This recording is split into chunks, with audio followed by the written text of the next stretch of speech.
The drive system consists of two differential 6-volt micrometal geared motors at 100:1 ratio, outputting onto 18mm cut acrylic wheels with heat shrink tires for added traction.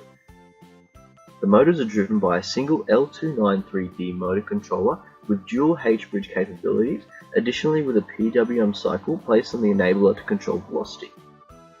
The system's main objective is the ease of creep movement at low speeds to ensure the vision system operates smoothly. The dribbler was simply comprised of laser-cut acrylic gears connecting the motor to the 3D printed dribbler through a 1:1 gear ratio. The dribbler was rubberized to provide the necessary grip to make a strong contact with the golf ball. The motor used was a Metal Gear 1100 RPM motor. The dribbler was a center tapered bar which allowed the robot to keep the ball in the center at all times.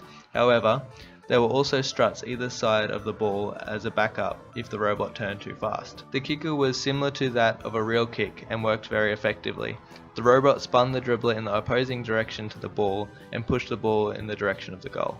Here we can see how the vision subsystem is able to segment and label the required objects accurately. The images have been segmented in the HSV color space as well as in grayscale. Their unique properties help make thresholding the blobs by color much easier. Additionally, circularity of the orange blobs were used to increase the accuracy in picking up the ball. This has been achieved through visual angles.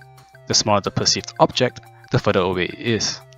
Other techniques used include directly accessing the NumPy array to determine the proximity of the wall.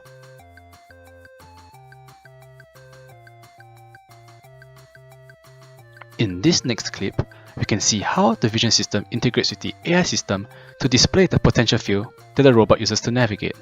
On the AI side of things, this robot uses potential fields to do its obstacle avoidance. As you can see here, it's working in a number of different scenarios, able to take multiple obstacles at the same time and still get to the ball, even no matter what the obstacles are set up like. You can see here as it gets close to the ball, it slows right down, turns the dribbler on, and will pick it up, and it can actually tell if the ball's still in there or not. So as you can see here where it's lost it, it's now able to retrack it and find it again and then recollect it. So there you go, once again just slowing down to get that nice and closely in there. And once it's collected the ball, it just moves towards the goal.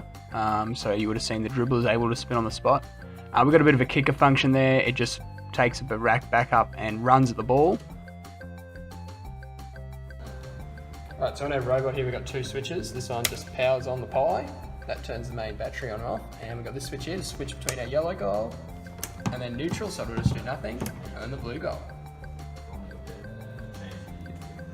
Alright, so as you can see here under the easy to remove cover, the whole robot design is super simple, minimal moving parts, minimal extra features, so super reliable. Alright, as you can see here, it's all working together, the obstacle avoidance, then it picks up the ball and moves towards the yellow goal. It's able to also do obstacle avoidance while it's dribbling the ball, which is a bit of a handy feature there, and kicking in towards the yellow goal there.